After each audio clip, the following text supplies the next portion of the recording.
നല്ല ചേഞ്ചാണ് നോക്കുന്നതെങ്കിൽ മൈജി തന്നെ പോണം. ലാപ്ടോപ്പ് വിൽപ്പനയിൽ കേരളത്തിൽ നമ്പർ 1 ആണ് മൈജി ഫ്യൂച്ചർ. ചേഞ്ച് ആകൂ, വേറൊരു റേഞ്ച് ആകൂ. Thank you. ഇനിയും നമ്മുടെ വേദിയിലേക്ക് നമ്മുടെ കലാകാരന്മാർ എത്തുകയാണ്. സെലിബ്രിറ്റികൾ 2 പേര് ഇപ്പോൾ ഈ വേദിയിലേക്ക് എത്തും. നമ്മളെ ക്ഷണം സ്വീകരിച്ച് 2 പേര് ഇവിടെ എത്തിയിട്ടുണ്ട്. 2 പേരെ നമ്മൾ വെൽക്കം ചെയ്യാണ്. 2 പേർക്കും വരാം. എന്താണ് മാറി നിൽക്കുന്നത്? ബെർമൂഡൊക്കെ ഇട്ട് പണി കഴിഞ്ഞിട്ട് വരികയാണെന്നൊക്കെ പറയും. അടുത്ത മണികണ്ഠനും വരുന്നുണ്ട്. നമ്മുടെ അടുത്ത് വരാതെ എവിടെ എന്നുള്ളത് മണികണ്ഠ. 2 പേരും ഓക്കെ അല്ലേ? ഒരു മൈക്കും കൂടെ വേണം നമുക്ക്. സന്തോഷം, ഒരുപാട് സന്തോഷം. പറയൂ. എന്നെ ആദ്യമായിട്ട് കലോത്സവ വേദിയിൽ കൊണ്ടുപോയ ആളാണ് ഇരിക്കുന്നത്. കണ്ണൂർ അല്ലേ? ഞാൻ സിനിമാ താരമായതിനു ശേഷം ആദ്യം പങ്കെടുക്കുന്ന പരിപാടി കണ്ണൂർ കൊണ്ടുപോയി നമ്മൾ ഒരു ദിവസം അടിച്ചു പൊളിച്ച് അല്ലേ? അത് അന്ന് ട്രെയിനല്ല, ബസ്സിനാണ് വരുന്നത് അല്ലേ? ബസ്സിന് വന്ന് ട്രെയിൻ കിട്ടുന്നില്ല, ബസ്സിൽ വരുന്നു. ബസ്സിൽ രാത്രി കൊണ്ട് തിരിച്ചു ലുങ്കിയെ കൊടുത്തിയാണെന്ന് വരുന്നത്. എനിക്കിപ്പോൾ ഓർമ്മയുണ്ട്. അന്ന് നമ്മൾ അവിടെ നിന്ന് സെൽഫി എടുത്ത് പോസ്റ്റ് ചെയ്യണം. അതൊക്കെ മണിയണ്ണിങ്ങനെ ഓർത്തിരിപ്പുണ്ടല്ലേ? തീർച്ചയായിട്ടും. ഞാൻ ഇക്കാരം കണ്ടപ്പോൾ അതാണ് ഓടി വന്നത്. അതല്ലേ? നമ്മളെ ഇവിടെ എത്തിച്ച ആളല്ലേ? എപ്പോ എത്തിയായിരുന്നു? ഞങ്ങളിവിടെ ഷൂട്ടുണ്ട്, ഇതേ പ്രമോദനുണ്ട്, ഒരുപാട് പേരുണ്ട്. ഞങ്ങൾ 3-4 പേര് കൂടിയാണ് വന്നത്. ബാക്കി ഇവിടെ അങ്ങോട്ടും കൂടെ തെന്നി എല്ലാം തെന്നി നടക്കുവാണല്ലേ? അല്ലേ? എല്ലാം തെന്നി നടക്കുവാണല്ലേ? പെപ്പയുടെ ഒരു പടം നടക്കും, ആന്റണി പെപ്പയുടെ. ഓക്കെ. ഞാൻ താമസിക്കുന്ന ഹോട്ടലിൽ തന്നെ അവർ താമസിക്കുന്നത് അല്ലേ? അതിന്റെ ഷൂട്ട് പണി കഴിഞ്ഞ് നേരെ വന്ന വഴിയാ. അല്ല, ഈ പറഞ്ഞതുപോലെ ഞാൻ ചോദിച്ചപ്പോ പണി കഴിഞ്ഞിട്ട് വരാന്നുണ്ടോ? പണി എന്നാന്ന് പറഞ്ഞില്ല, പണി സിനിമയിൽ അഭിനയിച്ചിട്ട് വന്നാന്നല്ല. ഞാൻ പണി കഴിഞ്ഞിട്ട് മെക്കാൽ പണി ജോലി വന്നു. ഞാനും ആ വേഷത്തിലായിരുന്നു. ഞാൻ വന്ന വഴിക്ക് ഒരു കൂട്ടുകാരന്റെ വീട്ടിൽ വാങ്ങിച്ചുണ്ടാ. ഒരു വീട്ടിൽ നിന്ന് 2 മുണ്ട് മേടിക്കുന്ന മോശമില്ലെന്ന് ഞാൻ അതുകൊണ്ട് ഒരു മുണ്ട് മാത്രമേ വായിച്ചുള്ളൂ അല്ലേ? എങ്ങനെയുണ്ട് വേദിയിലൊക്കെ എത്തിക്കഴിഞ്ഞപ്പോ? ഇതൊക്കെ സന്തോഷമല്ലേ? ഈ വലിയ സ്വപ്നമല്ലേ? എനിക്ക് ശരിക്കും പറഞ്ഞ പോലെ ഒരു കടമീടല്ല ഇതൊക്കെ. എന്റെ ഏറ്റവും വലിയ ആഗ്രഹമായിരുന്നു സംസ്ഥാന കലോത്സവത്തിൽ പങ്കെടുക്കണം. സ്കൂളിൽ പഠിക്കുന്ന കാലത്ത് ഒരുപാട് പിള്ളേരെ നാടകം പഠിപ്പിക്കുകയും പരിപാടി കേട്ട് ഞാനായിട്ട് കലോത്സവത്തിൽ ഉപജില്ലാ കലോത്സവം വരെയൊക്കെ വന്നിട്ടുണ്ട്. പിന്നെ അങ്ങോട്ട് മുന്നോട്ട് പോകാൻ നമ്മുടെ അന്നത്തെ സാഹചര്യങ്ങൾ പല രീതിയിലുള്ളതും ബുദ്ധിമുട്ട് വന്ന് പോകാൻ പറ്റില്ല. പക്ഷേ ഇത് പറഞ്ഞാൽ ഭയങ്കര സന്തോഷമാണ്. എൻ്റെ ജീവിതത്തിൽ വലിയൊരു, അതുകൊണ്ട് ഞങ്ങൾ വരാമെന്ന് വിചാരിച്ചത്. അതൊക്കെ രസമല്ലേ? ഇത് ഞാൻ എപ്പോഴും പറഞ്ഞു, ഞാൻ കഴിഞ്ഞ ദിവസം ഒരു ചാനലിൽ പറഞ്ഞതല്ലേ, ഇത് ജയിക്കുക തോൽക്കുക എന്നുള്ളതല്ല, ഇതിൽ പങ്കെടുക്കുക എന്ന് പറഞ്ഞാൽ തന്നെ ജീവിതത്തിൽ ഏറ്റവും വലിയ ഭാഗ്യമാണ്. അപ്പോൾ അത് ഭാഗ്യം ചെയ്യുന്ന കുഞ്ഞുങ്ങളാണ് അതൊക്കെ. അതുങ്ങളൊക്കെ കാണാൻ കഴിയാന്ന് പറഞ്ഞാൽ അതിലും വലിയ ഭാഗ്യം. തീർച്ചയായിട്ടും അതെ. മണികണ്ഠൻ ഈ പറഞ്ഞ പോലെ ഒത്തിരി കലോത്സവങ്ങളിൽ പങ്കെടുത്തിട്ടുള്ള വ്യക്തിയൊക്കെയാണ് അല്ലേ? പ്രമായിട്ടും പറഞ്ഞ പോലെ തന്നെ ജില്ല വിട്ട് അങ്ങോട്ട് വരാനുള്ള ഒരു ഭാഗ്യം നമുക്ക് ഉണ്ടായിട്ടില്ല. അതിനു മുമ്പ് തന്നെ നമ്മൾ വേറെ റൂട്ടിലെത്തി. അല്ല, നിങ്ങളെ സംബന്ധിച്ച് നിങ്ങൾ 2 പേരും ഡ്രാമ ആർട്ടിസ്റ്റുകളാണ് അല്ലേ? നിങ്ങളെ പിന്നെ നാടകത്തിൽ നിന്ന് വന്ന കലാകാരന്മാരാണ്. അവരുടെ ഒരു കലാവാസന വലുതാണ്. അതുകൊണ്ട് തന്നെയാണ് നിങ്ങൾ ഈ കലാമേളകളിൽ എത്തുന്നത്. നമുക്കിന്ന് നാടക മത്സരങ്ങൾ ഉണ്ടായിരുന്നു, ഇന്നും ഉണ്ടായിരുന്നു, നാളെയും ഉണ്ട്. അപ്പൊ അതൊക്കെയാണ് നിങ്ങൾ ഏറ്റവും കൂടുതൽ സന്തോഷിപ്പിക്കുന്നത്. നാടകം കാണാൻ വരും. മണികണ്ഠൻ പറഞ്ഞ പോലെ ഇപ്പൊ നിങ്ങൾ 2 പേരും ഒരുമിച്ച് ഒരു സിനിമയിൽ തന്നെ അഭിനയിക്കുന്നു. കൊല്ലത്താണ് ഷൂട്ടിംഗ് എടുക്കുന്നത്. സിനിമയുടെ പേരും അതും ഒരു പ്രൊമോഷൻ ആണല്ലോ ഈ സമയത്ത് നമുക്ക്. അല്ല, അത് പേര് വെളിപ്പെടുത്തിയിട്ടില്ല, അവരായിട്ട് പറഞ്ഞിട്ടില്ല. പിന്നെ നമ്മളായിട്ട് പറയേണ്ടതായില്ല. പക്ഷെ നമ്മൾ കൊല്ലത്തൊരു ഷൂട്ടിനാണെന്നറിയാം. അതല്ലേ? 10-30 ദിവസം ഉണ്ട്. മേഡത്തിന്റെ പ്രൊഡക്ഷനാണ്, പ്രൊഡക്ഷനാണ്. വലിയ അന്ന് പ്രഖ്യാപിച്ച സിനിമ. അതെ. അപ്പൊ നമുക്ക് എന്തായാലും മണിയന്റെ ഇവിടെ നിൽക്കുന്ന സമയത്ത് നമുക്ക് അദ്ദേഹത്തെ കൊണ്ട് ഒരു പാട്ട് പാടിപ്പിക്കണം. തീർച്ചയായിട്ടും. എന്നിട്ട് വേണം നമുക്ക് അടുത്തേക്ക് പോകാൻ. എനിക്ക് സുഖമില്ല. അല്ല, സുഖമില്ലാന്ന് ആദ്യം പറയുന്നത്. പക്ഷേ എങ്കിലും അദ്ദേഹം ഒരു നല്ല നാടൻ പാട്ട് പാടാൻ നമുക്ക് എങ്ങനെ പോകാൻ പറ്റും?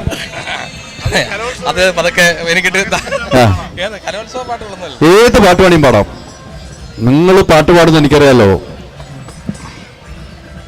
തെയ്യാദീനം ദിനം താരോ തെയ്യന്നം താരോ തക തെയ്യാദീനം ദിനം താരോ തെയ്യന്നം താരോ തെയ്യാദീനം ദിനം താരോ തെയ്യന്നം താരോ തക തെയ്യാദീനം ദിനം താരോ തെയ്യന്നം താരോ തെക്കൂന്നൊരു കാറ്റു വരുന്നത് കണ്ടോടാ ചെക്ക തെക്കേലെ മാവിൻ കൊമ്പു കുലുങ്ങണ കണ്ടോടാ കാറ്റേറ്റൊരു തേൻകനി വീണാൽ പൊന്നിറമൊരു മാങ്കനി വീണാൽ ഓടി ഓടി ഓടി എത്തണതാരാടാ ചക്ക ഓടി ഓടി ഓടി എത്തണതാരാടാ ചക്ക തകതിമി തെയ്യാദീനം ദിനം താരോ തെയ്യന്നം താരോ തകതയ്യാദീനം ദിനം താരോ തെയ്യന്നം താരോ തെയ്യാദീനം ദിനം താരോ തെയ്യന്നം താരോ തകതയ്യാദീനം ദിനം താരോ തെയ്യന്നം താരോ വടക്കൂന്നൊരു പാട്ട് കേട്ടോടാ ചെക്ക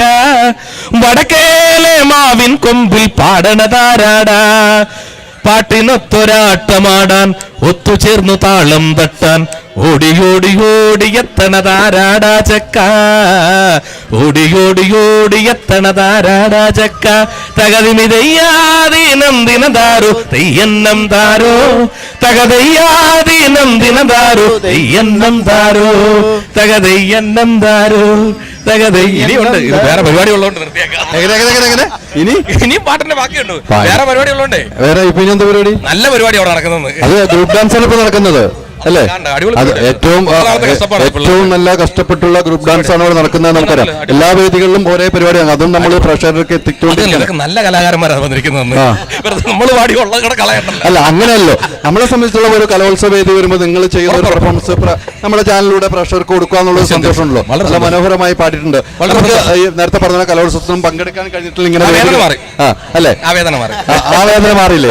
ആ വേദന മാറിയില്ലേ? അതാണ് മണിയണ്ണൻ നേരത്തെ പറഞ്ഞ പോലെ ഇതിലൊന്നും ഇല്ലെങ്കിൽ ഇങ്ങനെ വന്ന് പോവാന്നുള്ളതാണ് അതിന്റെ ഒരു അല്ലേ? തീർച്ചയായിട്ടും. ഇപ്പൊ ഇവിടെ എത്തിയപ്പോൾ നമ്മുടെ മനസ്സിൽ ഓടിയെത്തുന്നത് എന്തായിരിക്കും? നമുക്കൊരു ഒരു അല്ല, എനിക്ക് ആദ്യം ഓടിയെത്തിയത് ഇക്ക തന്നെയാണ്. കാരണം നമ്മൾ ആദ്യമായിട്ട് സംസ്ഥാന കലോത്സവ വേദിയിലേക്ക് കൊണ്ടുവരാൻ കാരണമായിട്ടുള്ള ഒരാളാണ്. അപ്പോൾ അതിൻ്റെ പേരിൽ നിങ്ങളാണ് ആദ്യം ഓർത്തത്. ഇവിടെ കയറുമ്പോൾ തന്നെ പറഞ്ഞു ഹൈദരാലി പൊക്കും നമ്മളെ. ഹൈദരാലി എന്തായാലും കുറച്ചുകൂടെ ഉറപ്പിച്ച് പറഞ്ഞത് ഞാൻ വേറൊരു ചുരിദാറിട്ട് തന്നെ, ഈ ചുരിദാറില്ലാതെ വേറെ ചുരിദാറിട്ട് തന്നെ.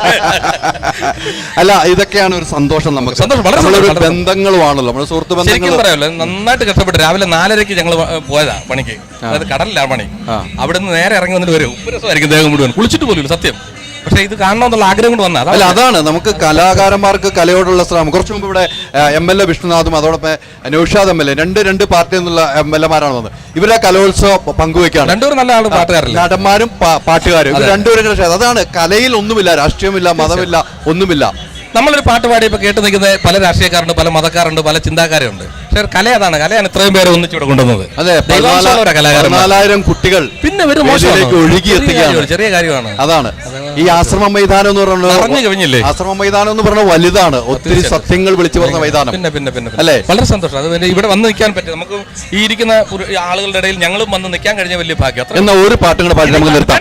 ഒരു പാട്ടും കൂടെ പാടി നമുക്ക് അല്ല, അത് ഇപ്പൊ ഒരു പാട്ടും കൂടെ പാടി നിർത്താം. അല്ലെങ്കിൽ എന്റെ അടുത്ത് ആളുകൾ ചോദിക്കില്ല, ഒരു പാട്ടും കൂടെ പാടിയിട്ട് നിർത്തും നമ്മൾ, അല്ലേ? മണിയണ്ട കുട്ടനാടൻ കുയിൽ പാടി കൂട്ടത്തിൽ ഞങ്ങളും കൂടി കൊട്ടുംകുരവയുമായി കെട്ടുവള്ളങ്ങൾ നിറന്നേ തെയ്യാദിനം ദിനം താരോ തകതെയ്യത്തിനം ദിനം താരോ തെയ്യാദിനം ദിനം താരാ തെയ്യത്തിനം ദിനം താരാ കുട്ടനാടൻ കുയിൽ പാടി കൂട്ടത്തിൽ ഞങ്ങളും കൂടി കൊട്ടുംകുരവയുമായി കെട്ടുവള്ളങ്ങൾ നിറന്നേ തെയ്യാദിനം ദിനം താരോ തകതെയ്യത്തിനം ദിനം താരോ തെയ്യാദിനം ദിനം താരാ തെയ്യത്തിനം ദിനം താരാ കാവലത്തപ്പന്റെ നാട്ടിൽ നല്ല ശ്രീലകം വാഴുന്ന കോവില് ചുറ്റിപ്പറക്കും അമ്പലപ്രാവുകളെ തെയ്യാദിനം